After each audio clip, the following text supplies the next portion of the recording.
नमस्कार सभी को, मैं नील बेनीवाल अवर्स एजुकेशन के इस प्लेटफॉर्म पे आप सभी का स्वागत करता हूं। और आपके एचएसएससी के आपके जो पेपर लिए गए थे 2021 तक के, उसका हम यहां पे इंडिया जीके और वर्ल्ड जीके के जो क्वेश्चन यहां पे पूछे गए उनका हम सॉल्यूशन कर रहे हैं। तो उन सभी की प्लेलिस्ट बनी हुई है, आप जाकर वहां से देख सकते हैं अगर आपने पीछे की क्लास नहीं देखी, और वहां से अपने खुद के जो है वो नोट्स जरूर बना ले। और जैसे कि आपको पता है, इसके अंदर हम क्या करेंगे, इंडिया जीके और वर्ल्ड जीके के जो क्वेश्चन एचएसएससी बार बार पूछ रही है उसी का सॉल्यूशन करेंगे। पहला क्वेश्चन आपके सामने यहाँ पे देखिए, भारतीय स्वाधीनता संग्राम के दौरान रोलट एक्ट ने जो है लोगों में रोष क्यों भड़काया था। रोलट एक्ट सबसे पहली बात तो ये आया कब था, तो भारत में इसको मार्च 1919 के अंदर जो है ये भारत में आया था। और इसके खिलाफ जो आपके लोग क्यों भड़के थे, क्योंकि इस रोलट एक्ट को क्यों लाया गया था, क्योंकि इसके बाद जो है किसी भी व्यक्ति को उठाकर जेल में डाल दिया जाता था, उसके लिए किसी भी तरह की कोई भी अपील जो वो नहीं चलेगी। यानी कि इसको क्या बोला जाता था, बिना अपील, इसको आप लिख सकते हैं, ये एग्जाम में पूछा जाता है, बिना अपील बिना वकील। यानी कि जिसको गिरफ्तार कर लिया उसको किसी भी तरह का वकील करने की जो है आपकी अनुमति नहीं है। बिना अपील, बिना वकील और बिना दलील, किसी भी कोई भी तरह की दलील जो है वो इसकी नहीं सुनी जाएगी। तो ये आपका, जिसको आपका क्या काला कानून भी जो इसको बोला जाता है, तो काला कानून, इसीलिए जो है लोगों का इसके अंदर जो है आपका रोष जो वो फैला था। इसने जो है सरकार को बिना मुकदमा चलाए जनता को बंदी बनाने को अधिकृत कर दिया था। यानी किसी को भी यहाँ पे गिरफ्तार जो है वो शक के बिना पर, अगर किसी के ऊपर शक होता था तो भी उसको गिरफ्तार कर लिया जाता था। Right answer option number D. Rowlatt act के बारे में हमने पढ़ा, जो कि आपका कब, मार्च 1919 के अंदर आता है। और इसके बाद आपके बारे में पढ़ा कि इसमें किसी भी व्यक्ति को गिरफ्तार कर लिया जाता है। उसके बाद जो गिरफ्तार किया जाता है किसको, सत्यपाल और आपका सैफुद्दीन किचलू को जो है यहाँ पे, सैफुद्दीन किचलू जो है, इन दोनों को गिरफ्तार कर लिया जाता है। इनकी गिरफ्तारी के विरोध में 13 अप्रैल 1919 को जो है यहाँ पे जलियांवाला बाग में आपका एक शांतिपूर्वक जो है तरीके से जनसभा चल रही थी, जिसके ऊपर जनरल डायर ने गोलियां जो है वो बरसाई थी। और उसके बाद उसी जनरल डायर को बाद में 1940 के अंदर जाकर शहीद उधम सिंह जो है वो उसकी हत्या कर देते हैं। तो ये आप ध्यान रख लेना। और उसके बाद इस जलियांवाला बाग हत्याकांड के बाद महात्मा गांधी जो है, महात्मा गांधी ने कौन सी उपाधि जब वो लौटाई थी, तो वो लौटाई थी केसर ए हिंद। केसर ए हिंद की जो अंग्रेजों के द्वारा उपाधि दी गई थी महात्मा गांधी को, केसर ए हिंद, वो लौटा दी। रविंद्रनाथ टैगोर, ये आपके एसआई के एग्जाम में क्वेश्चन पूछा गया था, रविंद्रनाथ टैगोर, इन्होंने कौन सी, तो सर की उपाधि जो वो लौटा दी, या हम कह सकते हैं नाइटहुड की उपाधि, सर की या नाइटहुड की उपाधि जो है वो लौटा दी। जमनालाल बजाज जो है, जमनालाल बजाज, इन्होंने किसकी, तो ये आपकी राय बहादुर जो है उसकी उपाधि जो है वो लौटा दी, राय बहादुर। तो ये ध्यान रख लेना, ये एग्जाम में क्वेश्चन पूछे जाते हैं बार बार। इसके बाद देखो नेक्स्ट क्वेश्चन, किसकी अनुमति से अंग्रेजों ने पहला कारखाना जो आपका सूरत में लगाया था। अब यहाँ पे सबसे पहले तो ये देखो कि सबसे पहला अंग्रेज, अगर ये पूछ ले कि पहला अंग्रेज जो है वो भारत में कौन सा आया था, पहला अंग्रेज, तो वो आपका कौन हो जाएगा, तो वो हो जाएगा कैप्टन हॉकिंस। कैप्टन हॉकिंस जो है वो आपका सबसे पहला जो अंग्रेज था जो भारत में आया था। और ये कौन था, ये आपका जेम्स प्रथम जो था उसका राजदूत था, जेम्स प्रथम का राजदूत जो है वो था ये। और ये आपका आया था भारत में, और इसने कब, 1613 के अंदर ही आया था, कहाँ पे, जहांगीर के पास। और इसने आकर यहाँ पे जो 1613 के अंदर अनुमति ली थी सूरत के अंदर अपना कारखाना लगाने की। 1613 आप सभी को पता है जहांगीर, क्योंकि अकबर जो है 1556 के पानीपत के दूसरा युद्ध जो 5 नवंबर 1556 को हुआ था, इससे लेकर 1605 तक जो है अकबर शासन करता है। और इसी के बाद 1605 से लेकर 1627 तक जो है आपका शासन करता है कौन, जहांगीर। और इसी जहांगीर के टाइम में 1613 का जो टाइम आता है, उस टाइम पे कैप्टन हॉकिंस जो है इसके दरबार में आता है। और सबसे पहले जो आपका अंग्रेज जो यहाँ पे सूरत में अपनी फैक्ट्री लगाने का जो शुरुआत करते हैं, और यहीं से आपका अंग्रेज जो है वो भारत पर अपना कब्जा करना शुरू कर लिया था। तो ये आपका हो गया कौन सा, Jahangir, option number C. Jahangir जो है जिसके बचपन का नाम अगर पूछ ले, सलीम जो है इसके क्या था, बचपन का नाम था, यानी बचपन का नाम क्या, सलीम जो है वो हो जाएगा। और इसको किस लिए जाना जाता है, न्याय की जंजीर के लिए, न्याय की जंजीर के लिए जो वो जाना जाता है किसको, औरंगजेब को। तो ये ध्यान रख लेना, औरंगजेब क्या, जहांगीर को आपका जाना जाता है न्याय की जंजीर के लिए। जहांगीर का ही आपका बचपन का नाम जो वो सलीम था। तो ध्यान रखना, औरंगजेब को आपका आलमगीर या जिंदा पीर के नाम से औरंगजेब को जाना जाता है।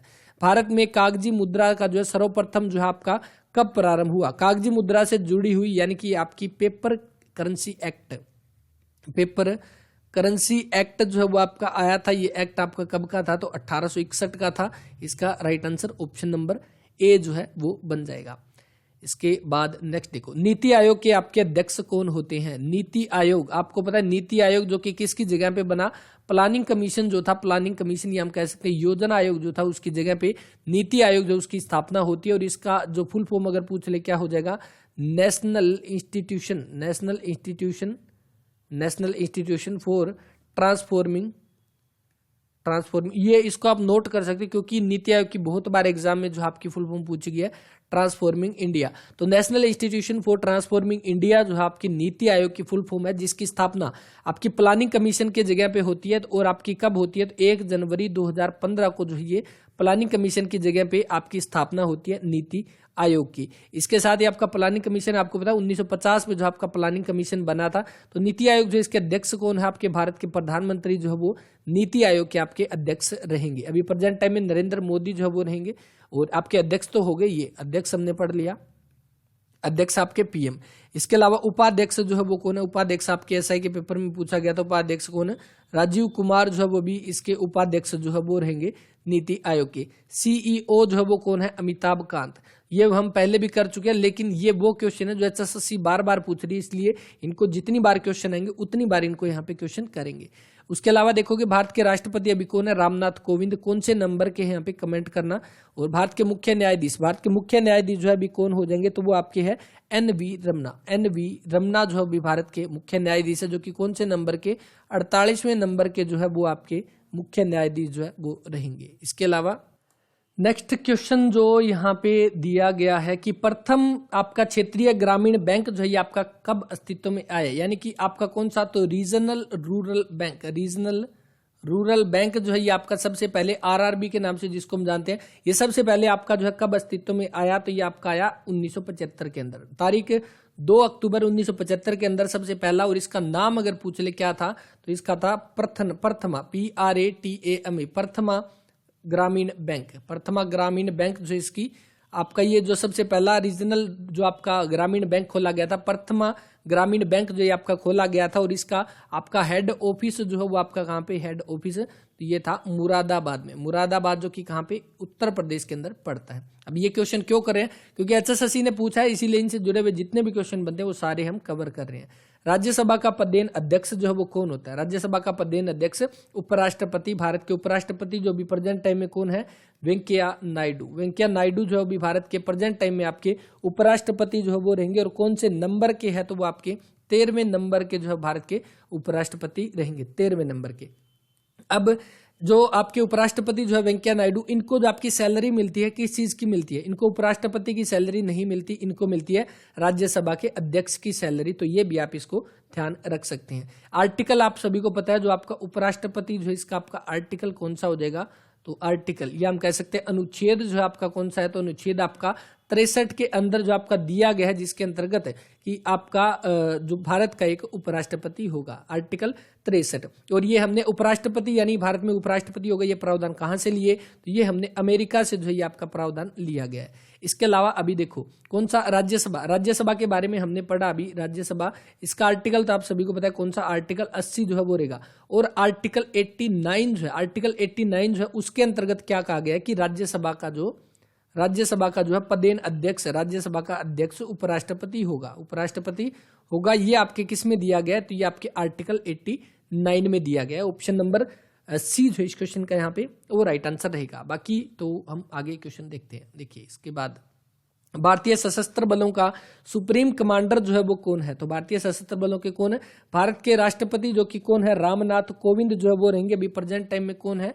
तो रामनाथ कोविंद। और कौन से नंबर के है? तो आपके 14वें नंबर के जो है वो रहेंगे भारत के राष्ट्रपति। उपराष्ट्रपति हमने पढ़ा अभी 13वें नंबर के आपके वेंकैया नायडू। मुख्य न्यायाधीश एनवी रमना जो है कौन से? 48वें नंबर के जो है वो भी प्रेजेंट टाइम में आपके भारत के मुख्य न्यायाधीश जो है वो रहेंगे।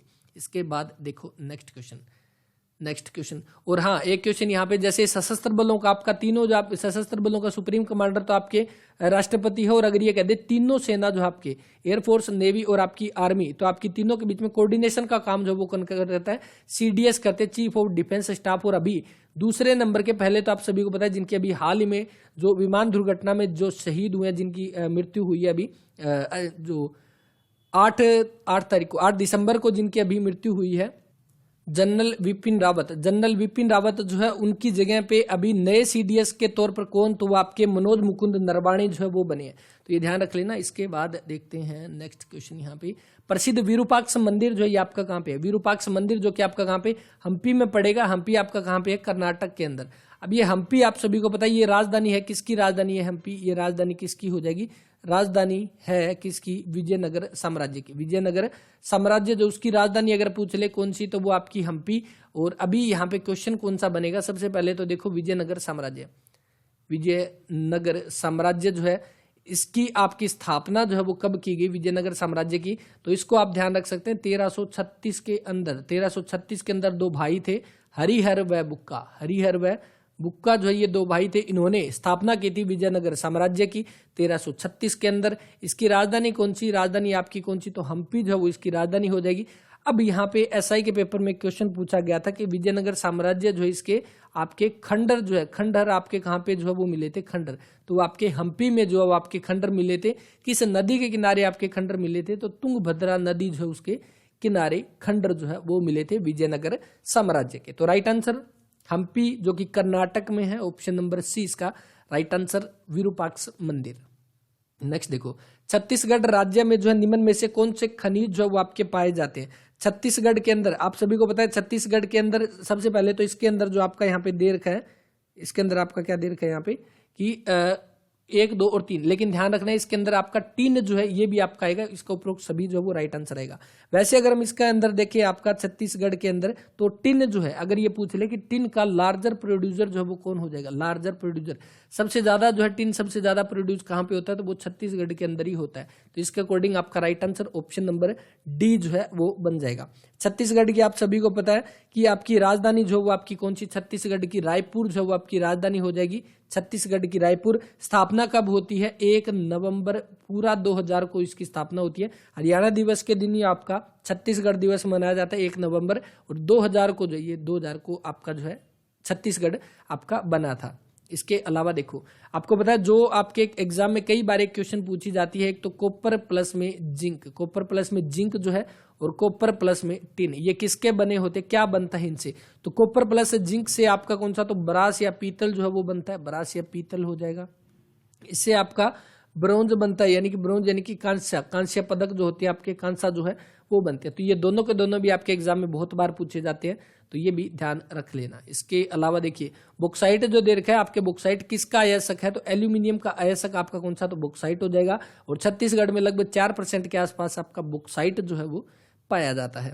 भूमध्य रेखा जो है निम्न में से किस देश में से गुजरती है? तो भूमध्य रेखा आपका केन्या से गुजरती है, ऑप्शन नंबर बी इसका राइट आंसर रहेगा। इसके अलावा देखो यहाँ पे भूमध्य रेखा एक ऐसा महाद्वीप है, कौन सा महाद्वीप है भारत देश में? यानी महाद्वीप कौन सा? अफ्रीका। अफ्रीका महाद्वीप ऐसा महाद्वीप है जिसमें से आपकी कर्क रेखा भी गुजरती है, कर्क रेखा। इसके अलावा कौन सी? तो उसके बाद भूमध्य रेखा आ जाएगी, भूमध्य रेखा, और उसके बाद कौन सी? मकर रेखा। ये तीनों रेखा किसमें से गुजरती है? तो एकमात्र ऐसा महाद्वीप जिसमें से अफ्रीका में से तीनों की तीनों रेखाएं जो है वो गुजरती है। कर्क रेखा जो यहाँ पे देख रखा है ये अपने भारत में से गुजरती है, और भारत में से कुल कितने? 8 ऐसे राज्य हैं जिनमें से आपकी कर्क रेखा गुजरती है। ये हम आगे बात करेंगे कौन कौन से जो है वो रहेंगे। जो आपकी कर्क रेखा 23.5 डिग्री आपकी उत्तर हो जाएगा, ये आपके 23.5 डिग्री आपका साउथ यानी दक्षिण हो जाएगा, और जो आपकी भूमध्य रेखा आपका 0 डिग्री पे हो जाएगा। इसके बाद देखो भारत में हाईटेक सिटी, हाईटेक सिटी जो है इसकी आपकी कौन जाना जाता है? तो सबसे पहले देखो हाईटेक की आप फुल फॉर्म देख लेना, इसी से आपको याद हो जाएगा कि किससे जुड़ी हुई है। तो क्या हो जाएगा? Hyderabad, Hyderabad information technology and engineering consultancy city. तो ये आपकी कौन सी? हाईटेक की आपकी फुल फॉर्म हो जाएगी। हैदराबाद नाम आ गया तो इसे आप ध्यान रख लेना, ऑप्शन नंबर सी हैदराबाद रहेगा। इसके बाद नेक्स्ट क्वेश्चन देखो, भारत में नमक यात्रा, दांडी यात्रा, नमक सत्याग्रह जो है महात्मा गांधी के नेतृत्व में कब जो है इसको आरंभ किया गया? तो आप सभी को पता है जो भारत में आपका अंग्रेजों ने जो है आपका नमक बनाने पर जो आपका टैक्स लगा दिया था, नमक बनाना बंद कर दिया था, तो उसके विरुद्ध में जो है महात्मा गांधी ने यहाँ पे सबसे पहले 12 मार्च को जो है ये शुरू होते हैं, 12 मार्च 1930 के अंदर अपनी यात्रा शुरू करते हैं। 79 के साथ जो वो समर्थक थे इनके 79, और कुल ये आपकी जो कहाँ से चलती है? साबरमती आश्रम से जो वो चलते हैं, साबरमती आश्रम से। और ये कहाँ तक जाते हैं? साबरमती आश्रम से लेकर दांडी तक जो यात्रा तय करते हैं। कुल कितनी इसकी जो है किलोमीटर कितना, तो 322 किलोमीटर की दूरी तय करते हैं, और कितने 24 दिन के अंदर। 12 मार्च 1930 79 समर्थक 322 किलोमीटर की दूरी साबरमती आश्रम से दांडी तक जाते हैं 24 दिन के अंदर, यानी कि 12 मार्च के बाद 24 दिन अगर आप करोगे तो 6 अप्रैल 1930 को दांडी पहुंचकर वहां पर जो है क्या बनाते हैं, समुद्र के पानी से नमक बनाते हैं। और नमक बनाने के साथ इन्होंने यहाँ पे आंदोलन जो वो शुरू कर दिया, कौन सा? सविनय अवज्ञा आंदोलन। सविनय अवज्ञा आंदोलन जो है वो आपका शुरू कर दिया नमक कानून तोड़कर। तो ये ध्यान रख लेना, आपका कब? 6 अप्रैल 1930 को जो है इन्होंने नमक बनाया था और दांडी में जाकर। और आपका कौन सा इसका राइट आंसर बन जाएगा? ऑप्शन नंबर सी जो इसका वो राइट आंसर। 24 दिन की इन्होंने यात्रा तय की थी, ये भी ध्यान रख लेना। इसके अलावा देखोगे 1915 के अंदर क्या था, महात्मा गांधी जो आपके भारत आए थे 9 जनवरी 1915 के अंदर NRI डे, आपका NRI डे, यानी कि हम कह सकते हैं प्रवासी भारतीय दिवस के रूप में हम इसको मनाते हैं। 1919 के अंदर आपका हमने पढ़ा, जो मार्च 1919 के अंदर रोलट एक्ट आता है। और 1937 के अंदर जो सर छोटू राम जो थे उनको किसकी सर की उपाधि जो वो दी जाती है 1937 के अंदर। और 1938 के अंदर उन्होंने मार्केटिंग बोर्ड की स्थापना की थी। तो ये भी आप ध्यान रख लेना, ये आपका हरियाणा जीके से इंपॉर्टेंट क्वेश्चन हो जाएगा। नेक्स्ट क्वेश्चन देखते हैं यहाँ पे। 2011 की जनगणना रिपोर्ट के अनुसार भारत का सबसे घनी आबादी वाला राज्य जो है वो कौन सा हो जाएगा? सबसे घनी आबादी उत्तर प्रदेश के अंदर। आप सभी को पता है उत्तर प्रदेश में जो है सबसे ज्यादा जनसंख्या भारत की जो है वो निवास करती है। और लगभग हम बात करें पाकिस्तान की जनसंख्या लगभग 21-22 करोड़ के आसपास जो अकेले उत्तर प्रदेश की जनसंख्या, जो कि लगभग पाकिस्तान की जनसंख्या के लगभग बराबर है अकेले उत्तर प्रदेश की जनसंख्या। तो आपका right answer option number C. लगभग हम बात करें तो टोटल जनसंख्या जो है उसका 16.5% जो है वो अकेले उत्तर प्रदेश के अंदर जो है वो रहती है। पहले नंबर का आपका जनसंख्या के अकॉर्डिंग रहेगा। इसके अलावा दूसरा अगर हम बात करें कौन सा, तो दूसरे नंबर पे आपका महाराष्ट्र जो है वो हो जाएगा दूसरे नंबर की जनसंख्या। और तीसरे नंबर पे बिहार जो है वो रहेगा अकॉर्डिंग टू जनसंख्या के मामले में। इसके बाद नेक्स्ट क्वेश्चन देखो, भारतीय सशस्त्र सेनाएं जो किस मंत्रालय के अधीन है? तो भारतीय सशस्त्र सेनाएं किसके? तो भारत के रक्षा मंत्रालय जो उसके अंतर्गत है, मिनिस्ट्री ऑफ डिफेंस जो है उसके अंतर्गत रहेंगे। आपके डिफेंस मिनिस्ट्री यानी रक्षा मंत्री जो अभी प्रेजेंट टाइम में कौन है? तो वो है राजनाथ सिंह। इसके अलावा दूसरा ऑप्शन देखोगे विदेश मामले, भारत के विदेश मंत्री अभी प्रेजेंट टाइम में कौन है? तो सुब्रमण्यम जयशंकर या एस जयशंकर भी हम बोल सकते हैं। सुब्रमण्यम जयशंकर अभी प्रेजेंट टाइम में भारत के विदेश मंत्री। गृह संबंधी मामलों का मंत्रालय यानी होम मिनिस्ट्री जो वो किसके पास है? होम मिनिस्टर गृह मंत्री अभी कौन है?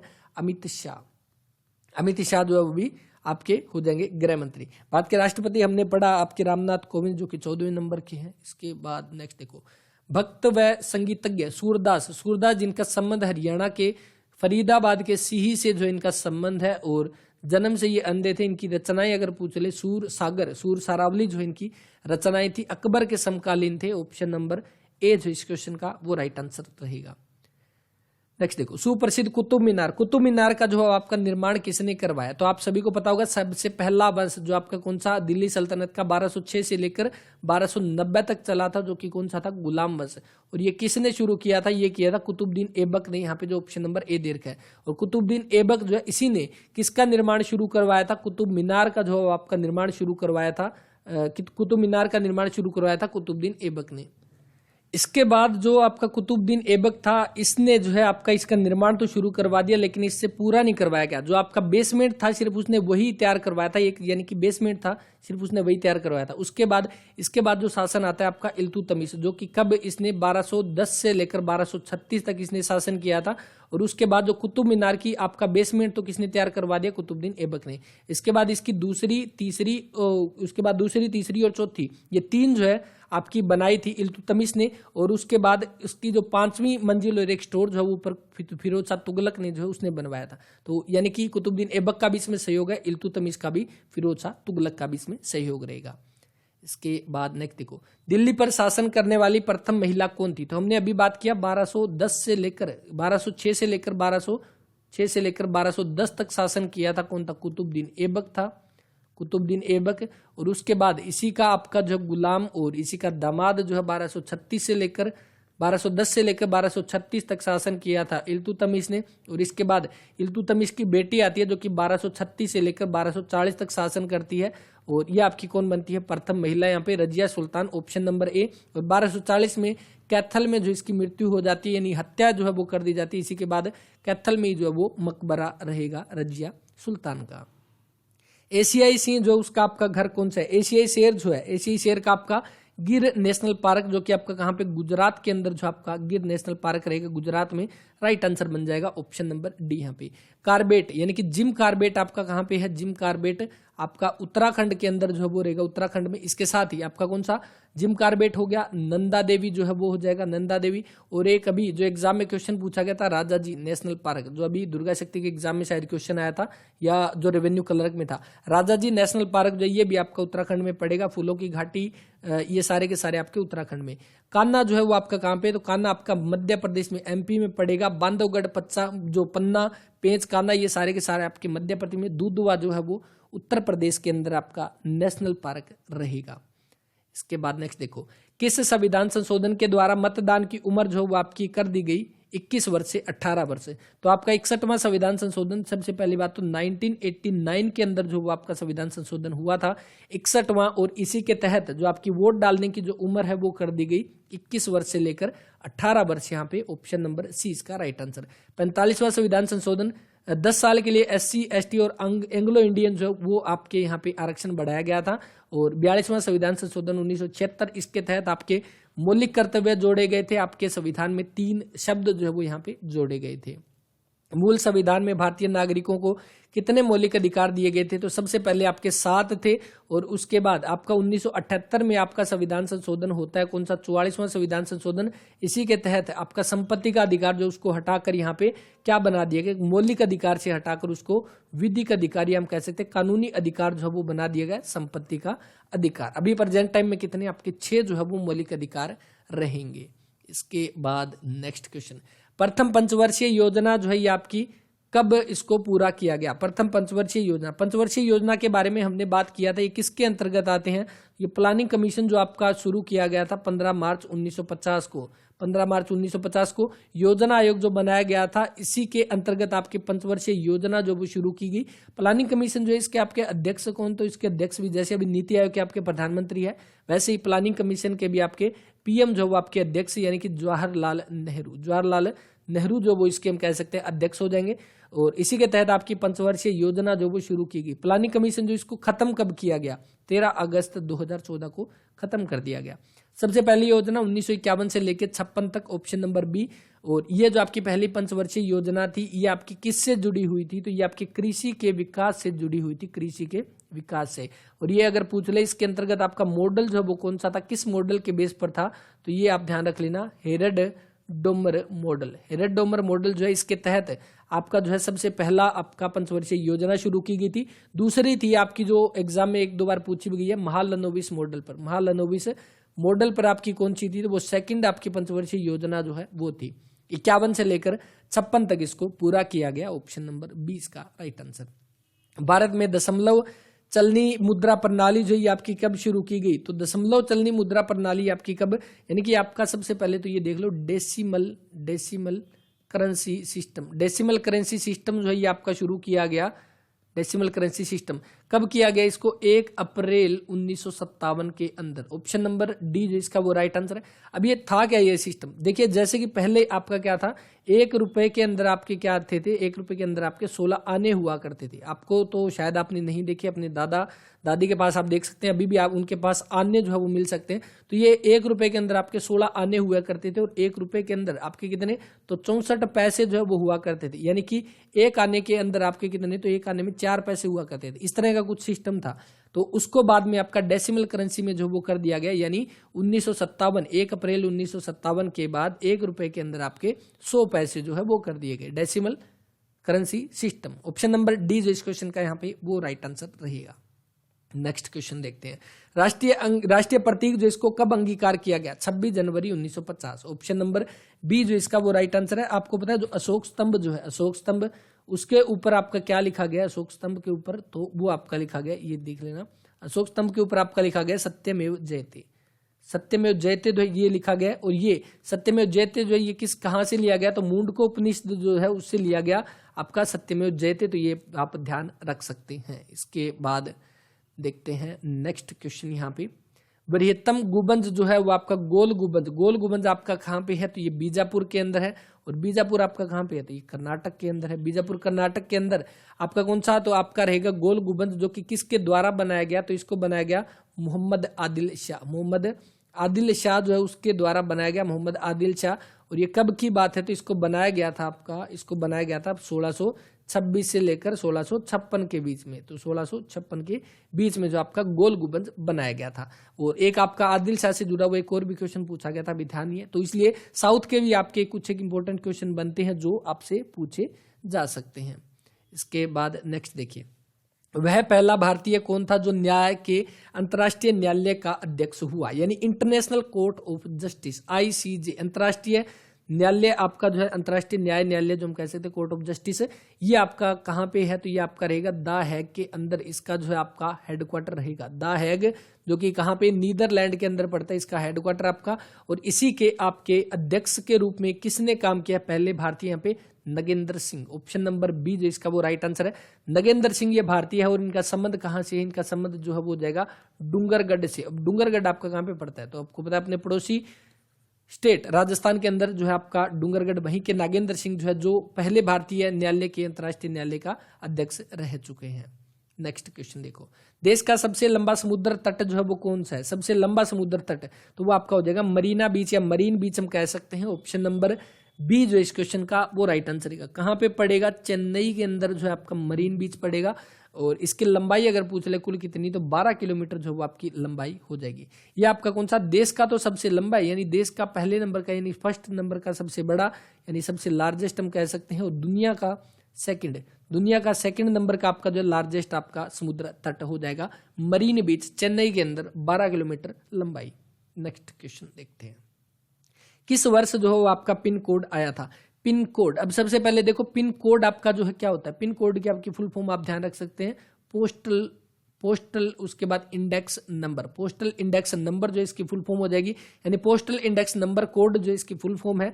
और सबसे पहले इसको आपका शुरू किया गया कब, 15 अगस्त 1972 के अंदर, सबसे पहले 15 अगस्त 1972 के अंदर। अब इसमें ये जो 6 डिजिट होते हैं, हाँ डिजिट भी आप सभी को पता है कितने, आप सभी ने लिखे भी होंगे डिजिट टोटल कितने, तो 6 डिजिट जो वो इसके अंदर होते हैं। और 6 डिजिट जो वो क्या होते हैं, यानी कि 6 डिजिट का अपना अपना अलग अलग मतलब होता है। जैसे हम बात कर लेते हैं, जो सबसे पहला डिजिट जो होता है फर्स्ट, उसका मतलब होता है आपका रीजन का, कि आपका रीजन कौन सा है भारत के अंदर। तो अपना रीजन कौन सा है, अपन अगर बात करें अपन नॉर्थ रीजन के अंदर रहते हैं यहाँ पे, तो उसके अंतर्गत अपना कोड 1 या 2 है। हरियाणा का कोड आपका कौन सा, तो 1 या 2 जो है वो हो जाएगा। दूसरा कोड, दूसरा नंबर की बात करें तो दूसरा आपका होता है सब रीजन, ये पहला रीजन, दूसरा सब रीजन हो जाएगा। सब रीजन के अंतर्गत कौन सा, तो अपना हरियाणा के अंतर्गत, यानी कि नॉर्थ रीजन के अंदर आपका कौन सा, तो नॉर्थ है यहाँ पे, ये आपका नॉर्थ रीजन हो जाएगा। नॉर्थ रीजन में 1 और 2 का कोड हो गया। सब रीजन के अंदर अपना हरियाणा आता है, और हरियाणा का कोड आपका कौन सा, 12 और 13 जो वो आपका हरियाणा का कोड है। यानी आपके पहले 3 डिजिट आपके इनसे जुड़े होंगे, आप चेक कर सकते हैं। इसी तरह से कोई भी चीज है वो पहुंच जाती है कि हाँ ये एड्रेस जो है वो आपका कहाँ पे रहेगा। पिन कोड 15 अगस्त 1972, पोस्टल इंडेक्स नंबर इसकी full form, option number B यहाँ पे राइट आंसर। भारत में किस वर्ष मापतोल की जो आपकी मैट्रिक प्रणाली जो वो आपकी आरंभ की गई, मापतोल की कब, 1968 के अंदर, ऑप्शन नंबर डी जो इसका वो राइट आंसर रहेगा। नेक्स्ट क्वेश्चन देखिए, किस वर्ष जो है दक्षिण अफ्रीका नेता नेल्सन मंडेला, इंपॉर्टेंट क्वेश्चन देखिए, इनसे कौन कौन से क्वेश्चन बनते हैं। सबसे पहले तो ये आपके हो जाएंगे पहले अश्वेत प्रेसिडेंट, पहले अश्वेत राष्ट्रपति आपके साउथ अफ्रीका के बने थे कब, 1994 से लेकर और 1999 तक आपके राष्ट्रपति के तौर पर ये रहे थे साउथ अफ्रीका के। अब इन्होंने जो है एक आंदोलन चलाया था, रंग भेद का आंदोलन, क्योंकि ये अश्वेत थे इसीलिए जो भेदभाव जो होता था कलर के बेस पे, उसी के अकॉर्डिंग रंग भेद आंदोलन जो वो चलाया था। और इसी आंदोलन के तहत इनको जो है 1962 के अंदर देशद्रोह के आपके आरोप में इनको गिरफ्तार कर लिया जाता है। और उसके बाद 1964 के अंदर इनको 12 जुलाई 1964 के अंदर इनको जो है आपके आजीवन कारावास उम्र कैद की जो है वो सजा सुनाई जाती है। अब यहाँ पे देखो 12 जुलाई 1964 को इनको क्या आजीवन कारावास की सजा सुना दी, और इनको कहां पर, तो रोबेन द्वीप पर जो इनको भेज दिया जाता है, रोबेन द्वीप जो कि आपका दक्षिण अफ्रीका में पड़ेगा। और 1964 से लेकर 1990 तक जो है ये जेल में रहे थे, आजीवन कारावास की सजा जो है इन्होंने पूरी की थी। और इसके बाद 1990 में इनको जो यहाँ पे रिहा कर दिया जाता है, और उसके बाद 1994 के अंदर इन्होंने इलेक्शन लड़े थे और इलेक्शन जीत जाते हैं, और 1994 से लेकर 1999 तक जो है ये प्रेसिडेंट के तौर पर इन्होंने काम किया था। तो इनकी स्टोरी आप देख सकते हैं कैसी स्टोरी है। और राइट आंसर 1964 जो है इसका वो राइट आंसर रहेगा। अब इनको कौन कौन से अवार्ड दिए गए हैं तो वो आप ध्यान रख सकते हैं, इंपॉर्टेंट जो है वो हो जाएंगे। एक तो भारत रत्न जो है वो दिया गया था 1990 के अंदर, भारत रत्न दिया गया था 1990 में। इसके बाद 2 साल के बाद 1992 में पाकिस्तान ने सोचा भारत ने दे दिया तो हम भी दे लेते हैं, निशान ए पाकिस्तान जो है वो पाकिस्तान ने दे दिया। और इसी के अगले साल 1993 के अंदर नोबेल का जो शांति का पीस प्राइज जो है वो इनको, पीस का जो है आपका नोबेल प्राइज, वो भी नेल्सन मंडेला जो है इनको दे दिया गया। तो ये आप ध्यान रख सकते हैं, ये सारे के सारे क्वेश्चन जो है वो आपके इंपॉर्टेंट रहेंगे। इसके बाद देखिए किस वर्ष जो है वो नेपोलियन फ्रांस का जो है वो आपका सम्राट बना था, तो ये आपका कब, ऑप्शन नंबर बी जो है 1804 के अंदर नेपोलियन बोनापार्ट जो ये फ्रांस का सम्राट जो है वो बनता है, ऑप्शन नंबर 20 का राइट आंसर। अब एक क्वेश्चन और भी लिख लेना यहाँ पे, फ्रांस की क्रांति ये आपकी कब शुरू हुई, तो फ्रांस की क्रांति जो आपकी शुरू होती है आपकी फ्रेंच रेवोल्यूशन 1789 के अंदर, किसके टाइम में, तो लुई 16 के टाइम में जो ये आपकी फ्रांस की क्रांति 1789 में शुरू होती है फ्रेंच रेवोल्यूशन। ये आपके एग्जाम में क्वेश्चन पूछे जाते हैं, फ्रेंच रेवोल्यूशन आपका जितने भी रेवोल्यूशन है वो सारे वर्ल्ड हिस्ट्री के क्वेश्चन में। तो यहाँ पे आपके ये क्वेश्चन जो हमने कवर किए, और उम्मीद करता हूँ क्लास आपको अच्छी लगी होगी और आपने अपने नोट्स भी ये जो है बना लिए होंगे। और पीछे की अगर कोई क्लास रहती है तो आप जाकर जरूर देखें, आपकी लगभग जीके जो है, आप वैसे तो अपनी तैयारी को कंटिन्यू रखें, लेकिन हर रोज इस क्लास से आपकी सारा का सारा जीके जो उसका एक बार रिवीजन हो जाएगा। और जितने भी क्वेश्चन है, मतलब ये जितने लगभग आपके 1000 के आसपास क्वेश्चन होंगे, और इन 1000 के क्वेश्चन करने के बाद आप देखोगे कि आपने लगभग जीके जो वो कवर कर लिया है। यहाँ पे आपके लगभग क्वेश्चन जो है इंडिया जीके और वर्ल्ड जीके के बहुत सारे क्वेश्चन यहाँ पे कवर हो जाएंगे। तो उसके बाद आप जो भी क्वेश्चन उठाओगे वो आपको साफ दिखेगा कि हाँ ये भी मैंने पढ़ा है, वो भी मैंने पढ़ा है। पीछे की जितनी भी क्लास है सारी की सारी आप देखें, प्ले लिस्ट में आपको मिल जाएगी। तो इस वीडियो में इतना ही, और मिलते हैं नेक्स्ट वीडियो में। तब तक के लिए पीडीएफ एचएसएससी के जितने भी एग्जाम हुए हैं 2021 में, लगभग आपके 100 के आसपास आपके एचएसएससी ने एग्जाम ले लिए हैं 2021 के अंदर, उनकी पीडीएफ आपको टेलीग्राम चैनल पे मिल जाएगी अवर्स एजुकेशन के नाम से, अवर्स एजुकेशन के नाम से। और इसके साथ ही आपको टेलीग्राम पे मिल जाएगी ये पीडीएफ, और जितने भी एचएसएससी के प्रीवियस पेपर है उनकी भी वहां पे मिल जाएगी। टेलीग्राम चैनल जरूर ज्वाइन कर ले, लिंक डिस्क्रिप्शन में रहेगा, या अवर्स एजुकेशन के नाम से जाकर आप सर्च कर सकते हैं। तो इस वीडियो में इतना ही, और मिलते हैं नेक्स्ट वीडियो में। तब तक के लिए अपना ख्याल रखें, पढ़ते रहें। जय हिंद, जय भारत, जय हरियाणा।